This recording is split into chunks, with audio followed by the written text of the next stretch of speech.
Bonjour et bienvenue dans le Club Celticos.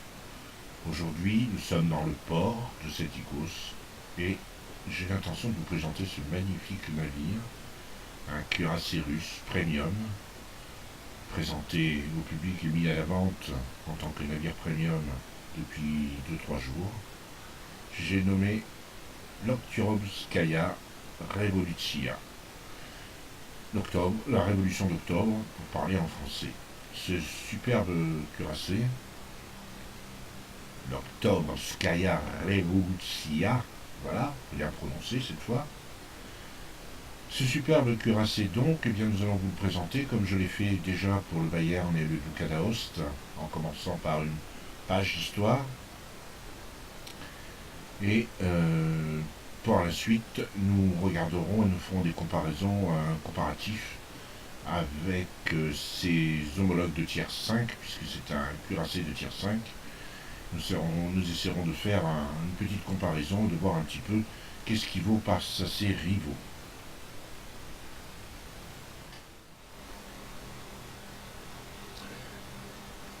Commençons par la genèse de ce navire, et cette genèse, c'est tout simplement la bataille de Tsushima en 1905.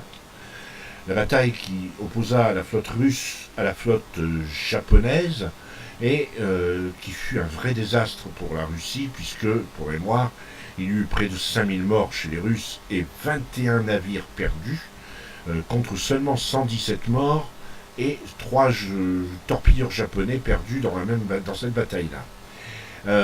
Ayant perdu toute leur flotte, et suite donc à cet épouvantable désastre, la marine russe se devait de reconstruire intégralement sa flotte.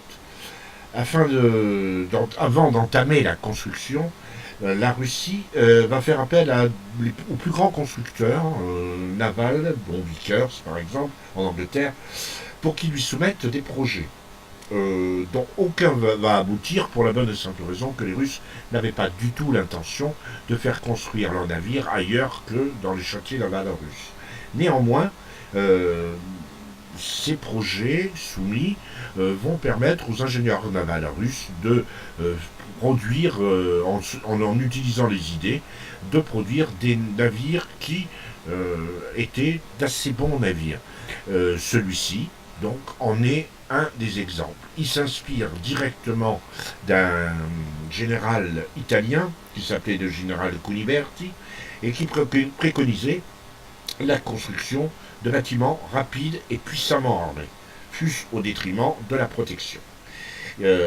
Donc, ce navire, je ne vous dis pas le nom parce qu'il n'est pas né sous ce nom d'Oktyabrskyaya Revolutsiya, il n'est pas né sous ce nom-là. Ce navire donc s'inspire directement et ressemble beaucoup à un cuirassé italien construit à cette époque-là qui s'appelait le Dante Alighieri. Donc, on va donc produire 4 cuirassés de cette classe, et le premier, celui-ci que vous avez sous les yeux, qui s'appelle le Gangout. Le Gangout va devenir le chef de la classe, et il était du type flash deck avec son blindage, et la machinerie avait subi un certain nombre d'arrangements qui le différenciaient des anciens navires qui avaient disparu pendant la bataille de Tsushima. Il y a eu un petit souci néanmoins, c'est que ce navire va être construit en fonction de l'expérience que les Russes ont eue de cette bataille de Tsushima, c'est-à-dire que le blindage allait protéger la plus grande partie de la coque des impacts de canons à tir rapide, ce qui avait profondément surpris les Russes dans leur bataille contre les Japonais, mais il n'offrait aucune résistance aux protections des canons à tir lointain, les tirs en cloche, qui descendaient donc et qui devenaient de plus en plus à la mode.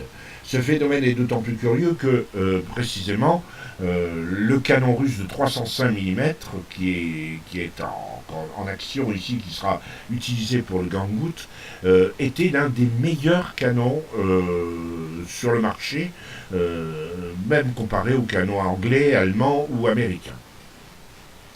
Les dimensions et le poids de machine, en plus du blindage, empêchent aussi, et ça va te poser un petit problème, pas gravissime pour l'histoire du navire, mais ça pouvait poser un problème. Ces dimensions et ce blindage vont alourdir le navire et va empêcher d'installer des cloisons étanches.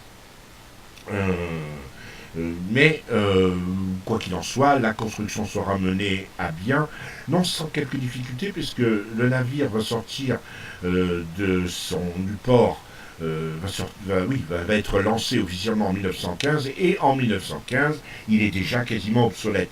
Je rappelle pour mémoire qu'en 1915, c'est sensiblement à ce moment-là que sort ne serait-ce que le Kongu, son grand rival japonais, qui était lui un croiseur de bataille et qui était nettement plus puissant, plus rapide et pas moins bien blindé a priori. Euh, donc, l'utilisation des tourelles triples, par contre, était un plus indéniable, puisque je rappelle que le navire dont il s'était inspiré, le Dante, était le premier cuirassé à à posséder des tourelles triples. Néanmoins, le fait que ces tourelles soient agencées de cette manière et pas superposées, vous voyez que l'emplacement des tourelles fait qu'il était impossible de les superposer. Ils auraient probablement pu en poussant le château et en emmenant cette tourelle, mais ça va allonger durablement et incontestablement le navire et ça va rendre très difficile les visées. En tout cas, il était difficile, sauf selon un certain angle très précis, d'utiliser les quatre tourelles sur le même objectif.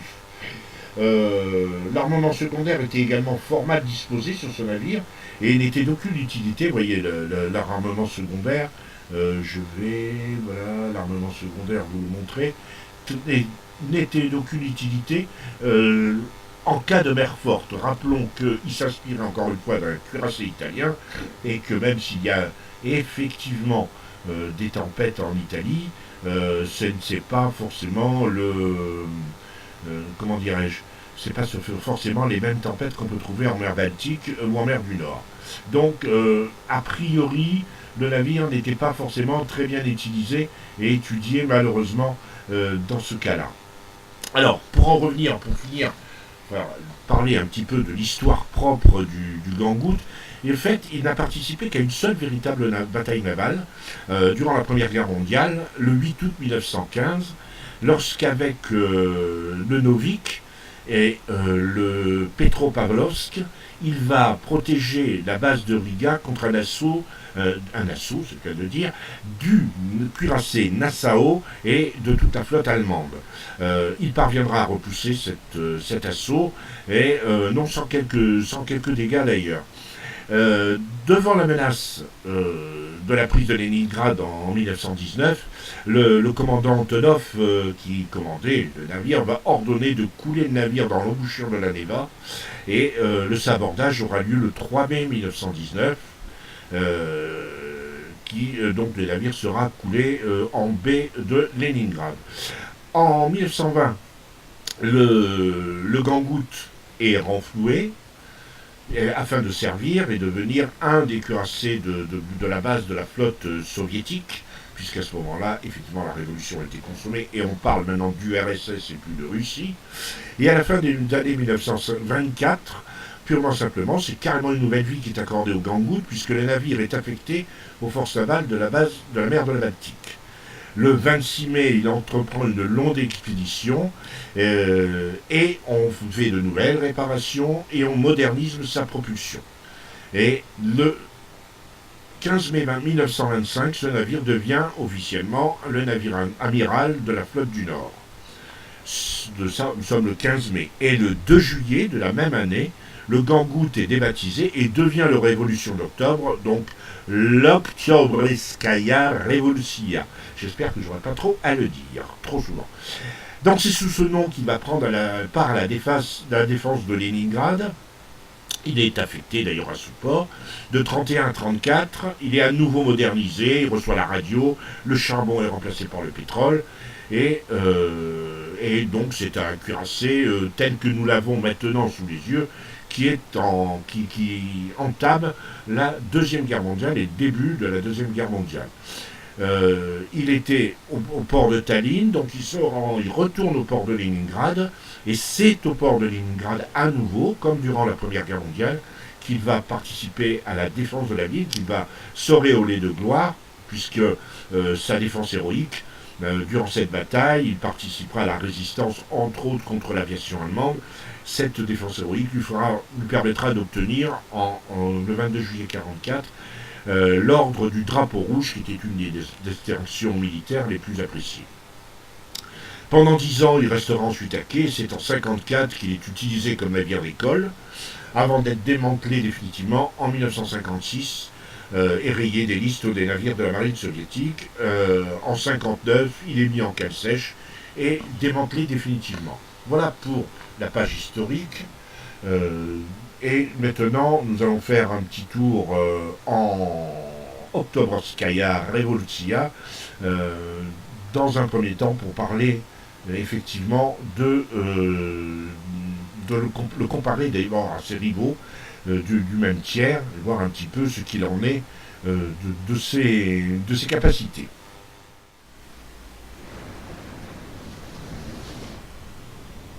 Bon, maintenant commençons ce comparatif. Sachant que nous allons comparer l'Oktobrovskaya avec 5 cuirassés, dont un de ces 5 est un croiseur de bataille, et 2 des 5 sont New York et Texas. C'est en d'autres termes 2 frères jumeaux que peu de choses séparent. Mais bon, on va jouer le jeu quand même.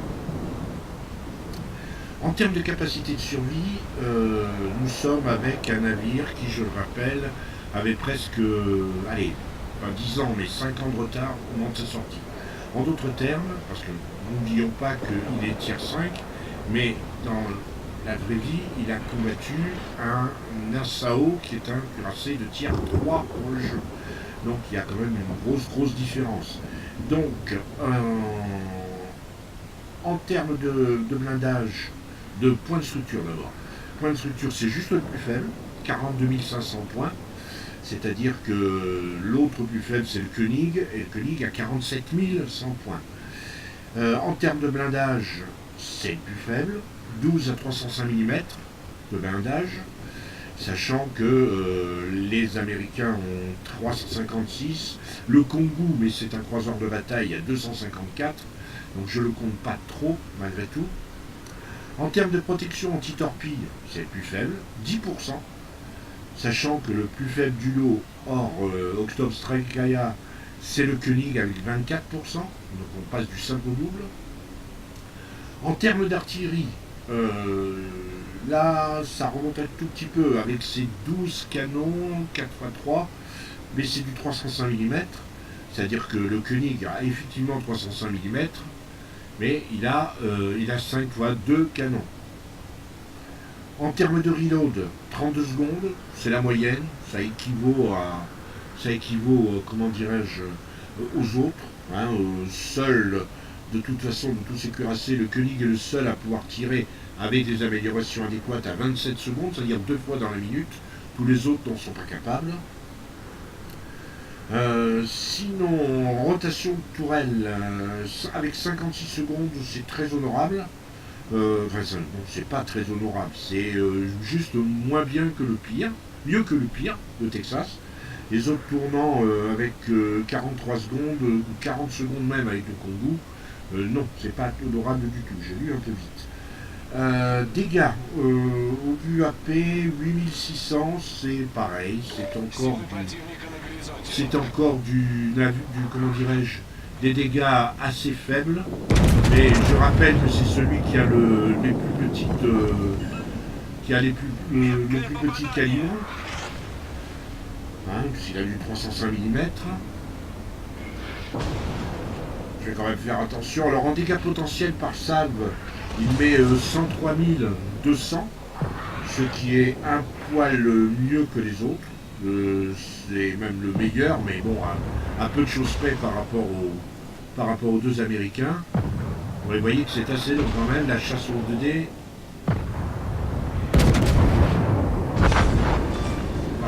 bataille terminée, on va retourner au port. Je n'avais pas prévu que le DD me trouverait si vite. C'est bon, mais vous avez vu qu'un destroyer avec une salve, évidemment, à bout portant, vous mettez la misère, mais bon, c'est un petit, c'est le Dersky que j'avais pris. Au niveau des chances d'incendie, ça c'est intéressant parce qu'avec la mode des cuirassés britanniques qui veut que maintenant beaucoup de cuirassés tirent à tort et à travers à la HE, donc on peut comparer, et là il faut voir que c'est pareil, on est dans un domaine, dans une fourchette haute, c'est-à-dire que l'Octobriaskaya met un peu moins d'incendie que l'Iron Duke, donc il est jouable de jouer dans la HE avec lui, mais de façon circonstancielle, parce que l'Iron Duke c'est 40%, tandis que notre cuirassé russe c'est du 33%. Les autres, on descend en dessous des 30%, donc il y a peut-être des possibilités de mettre des dégâts aux incendies avec l'Octobriaskaya. En défense anti-aérienne, bien, c'est pas la pire. Elle est honorable sans plus, sachant que le Congo a une défense aérienne à peu près potable et que c'est la pire. Donc voilà. Maniabilité, c'est pas le pire, c'est dans l'honnête moyenne. Mais avec 23 nœuds, il est plus rapide que les Américains et que l'Iron Duke. Ce qui est pas mal d'ailleurs, plus rapide que les Américains, ça c'est valable pour tout le monde, alors c'est pas un scoop. En termes de rayon de giration, c'est 630 mètres, c'est pas bien, c'est un peu mieux que l'Iron Duke, nettement mieux que le Kongu, mais c'est pas génial, les Américains tournent dans un mouchoir de poche.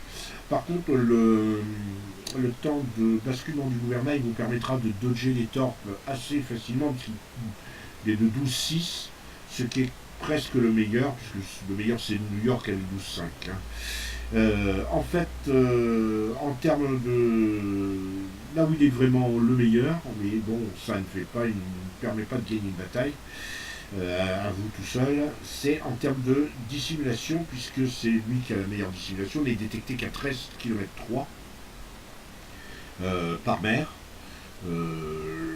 c'est-à-dire c'est beaucoup mieux que le second qui est le Koenig à 14 km 6, et dans les airs il est détecté à 9 km 80. Donc vous voyez que c'est un navire, il faut tordre le cou à ce qui semble être une rumeur de plus en plus persistante. Notre Octobriaskaya Revolutia, c'est rien d'autre qu'un Imperator Nikolai. Imperator Nikolai n'est pas un sister ship de ce navire, de l'ancien Gongout, c'est clair.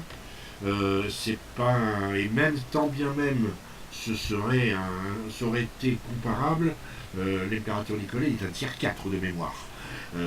Donc notre Octobriaskaya Revolutia, en étant balancé en tiers 5, est juste dans une sorte, il ne boxe pas dans la même catégorie. Il est un poil trop faible. Alors il est amusant à jouer, il est très fun à jouer, mais c'est pas le navire le plus facile à jouer face à des tiers 5. Rappelons qu'en étant tiers 5, vous allez affronter des tiers 7. Et si notre cuirassé russe est en tiers 5 et il est un peu trop faible en tiers 5, imaginez un peu ce que ça va donner quand vous affronterez des Scharnhorst ou des, comment dirais-je, même des croiseurs, des Kirov ou des Nuremberg ou même un Bayern. Ça risque de faire très chaud, très très très très mal. Je vous laisse, on se retrouve en bataille. J'espère pouvoir trouver un gameplay satisfaisant qui vous permettra de le voir à l'œuvre. Satisfaisant, c'est-à-dire où je ne me ferai pas ridiculiser au bout de 5 minutes. A plus tard.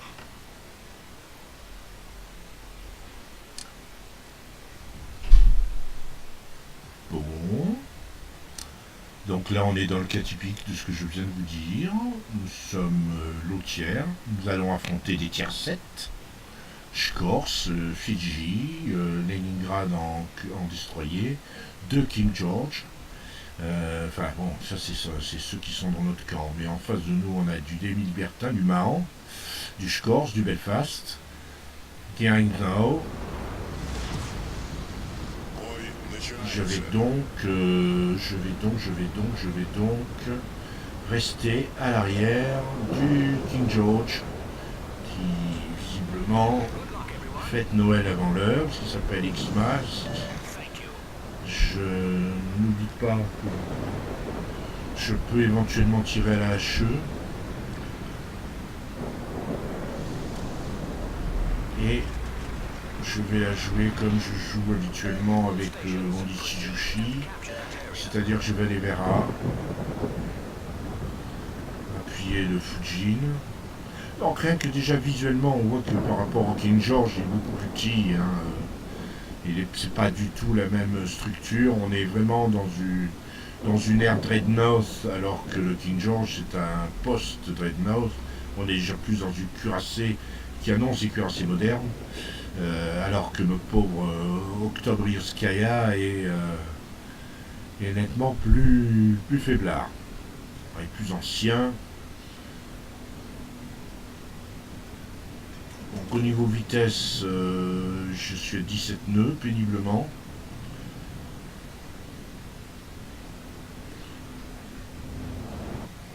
Le marrant ici.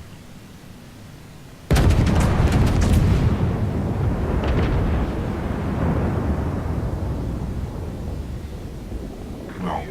Et la cloche est très importante, pas très tendue, c'était vraiment du tir à l'ancienne. On est vraiment dans les anciens navires russes, Bogatyr et Svietana.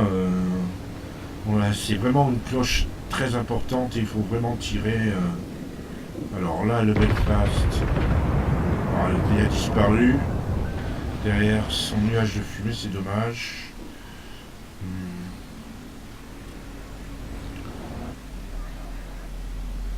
Je vais pas briller dans cette bataille, c'est à peu près clair.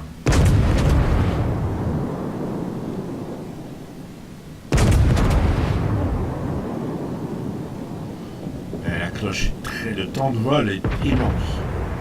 Vraiment très très long. Le Belfast bouge, j'ai l'impression. Donc on va aller chercher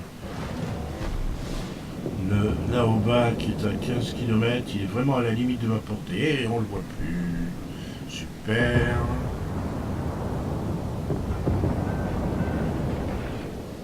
Allez. Ouais, il est en train de disparaître. Donc, on est sur les Libertins.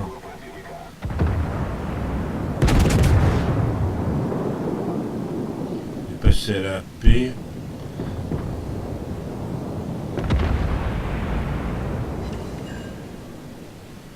Un peu de... c'est pas mal. C'est pas mal, c'est pas mal, c'est pas mal. Ouais, mais bon, je n'ai pas réussi à lui mettre d'incendie, mais il va disparaître.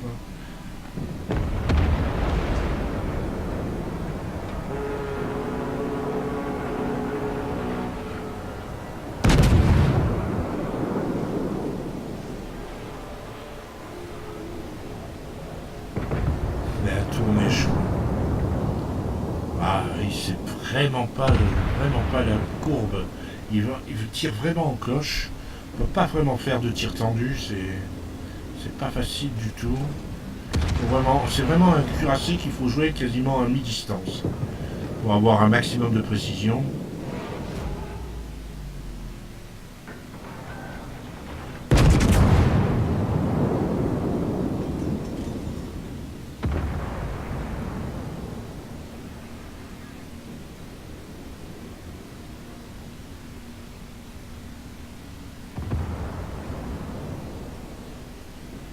Même pas réussi à toucher là au bas, mais enfin, c'était un tir assez difficile.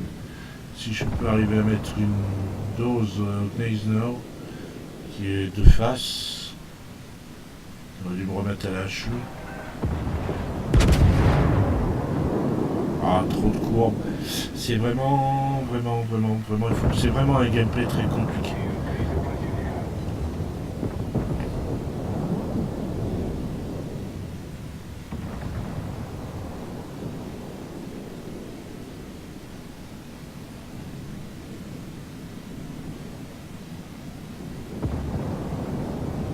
Pas à lui tirer dessus de toute façon.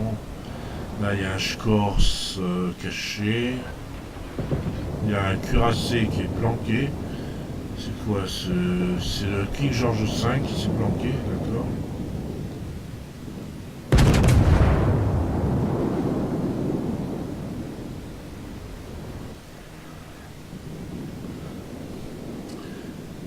Encore une fois, j'ai pas tenu compte de la... J'ai pas tenu compte. Alors là, on affronte des...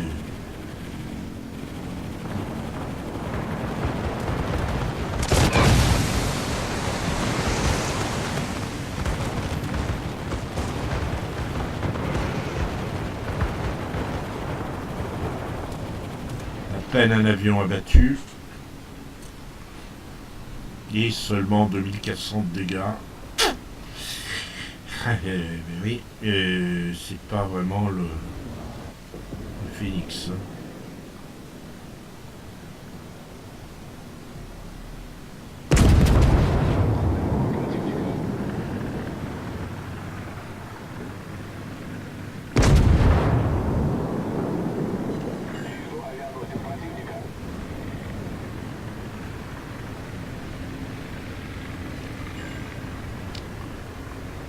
Un poil mieux, mais...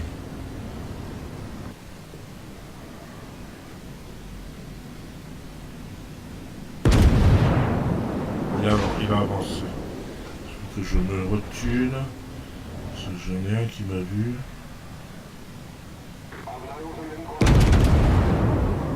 Casser le moteur. Être un peu plus utile.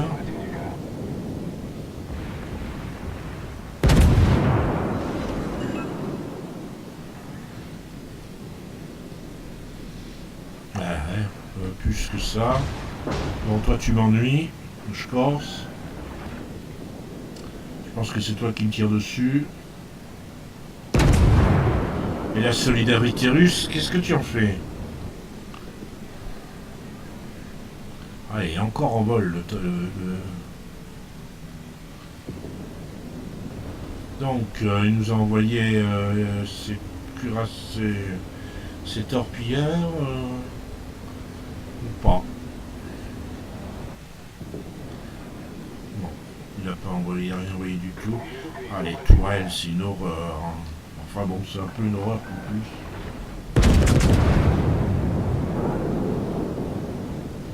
Il y a vraiment un temps d'adaptation. Mais je pense qu'il y a moyen de faire des trucs, mais il faut vraiment être middle tier pour... Oh, il y a 2 citadelles sur le Schwarz. Non, ça, c'est mieux, déjà. C'est beaucoup mieux. Bonjour, monsieur de Schwarz, je suis venu vous annoncer que on n'allait pas être copains, tu m'as tiré dessus, j'ai pas aimé, je suis désolé. Voilà, bonjour, monsieur de Schwarz, ou pas bonjour, monsieur de Schwarz. Là, il va mourir, à mon avis. Voilà. Le Fidji l'a eu. Comme la romaine, là ça tombe comme à Stalingrad justement. Donc on va peut-être aller... C'est un gameplay sans prétention. Mais déjà on a 2 enseignements intéressants avec ce navire. C'est que en termes de... Grâce à votre maniabilité et votre dissimulation, en restant dans le milieu avec les autres navires, vous n'êtes pas focus trop vite, vous pouvez arriver à faire quelques dégâts sympathiques. Secondo, on a aussi découvert qu'en tuant la HE, il y avait probablement moyen de faire quelques dégâts. J'ai mis qu'un seul incendie sur 13 coups au but. Bon, c'est pas phénoménal, mais... c'est pas si mal. Dernière chose, c'est sa capacité. Effectivement, c'est un... voilà, là, il va avoir mal lui. Et maintenant, il va falloir compenser.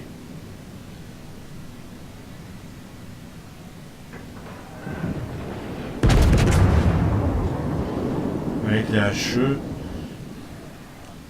il faut vraiment le jouer en soutien. C'est le cuirassé. Oh là là, vous avez vu tout ce que je lui ai envoyé. Je trouvais le moyen de faire un obus qui s'est écrasé. Donc ça, c'est le 2e enchaînement.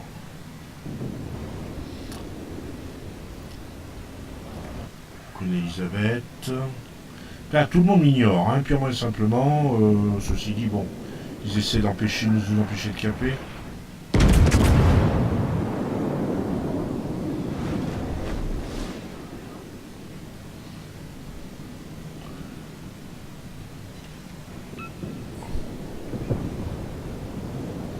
Alors maintenant on regarde comment les tourelles compensent. Il y a la tourelle Charlie, donc qui elle tourne, va rester dans l'alignement, tourne comme une tourelle avant. Donc je vais pouvoir tirer avec au moins 6 canons en ayant changé d'angle. Ceci dit, c'est pas terrible. Hein.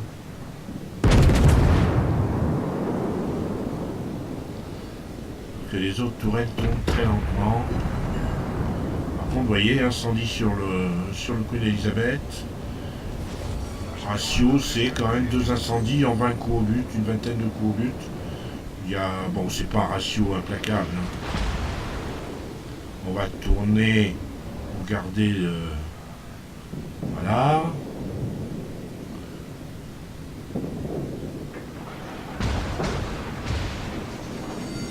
Par contre, il ne faut pas tourner trop raide parce que on a vraiment des mauvaises surprises.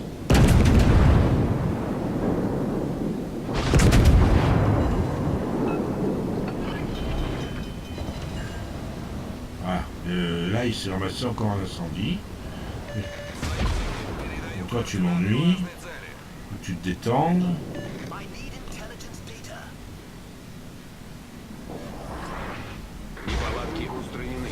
Наша команда получила преимущество.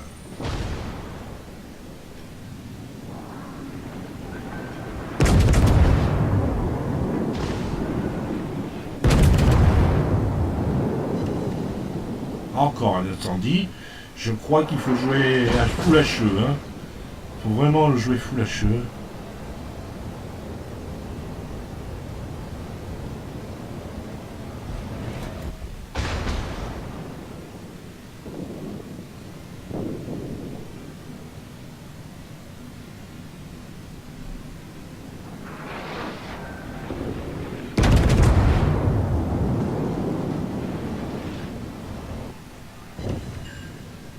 Voilà.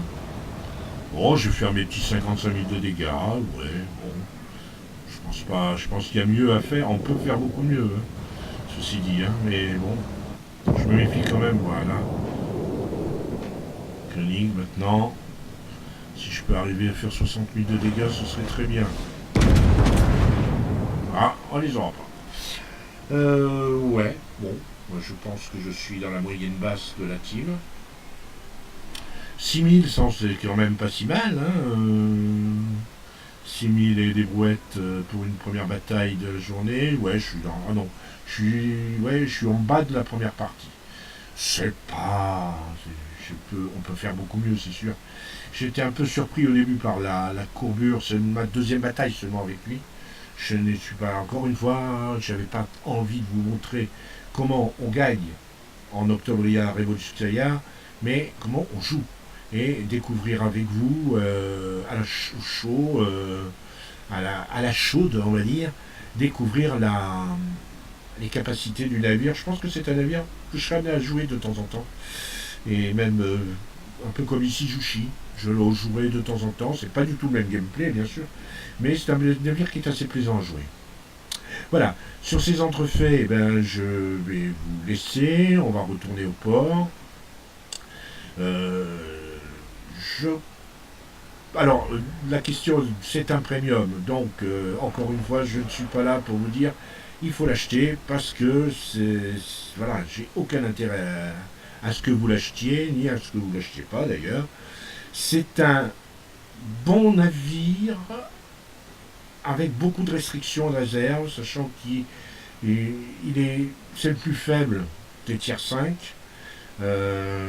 Incontestablement, et il trouvera vraiment sa valeur, et je pense qu'il fera vraiment très mal s'il joue contre des tiers 4. S'il est donc low tiers, middle tiers ou top tiers. Malheureusement, en étant tiers 5, il sera plus souvent à jouer contre des tiers 6, tiers 7, et là, il faut le jouer en soutien. C'est même pas un bon striper, puisqu'il n'a pas une énorme portée, je le rappelle. Mais il faut le jouer en soutien, il faut essayer de se faire discret. Et je pense que là, il y a moyen de faire des choses.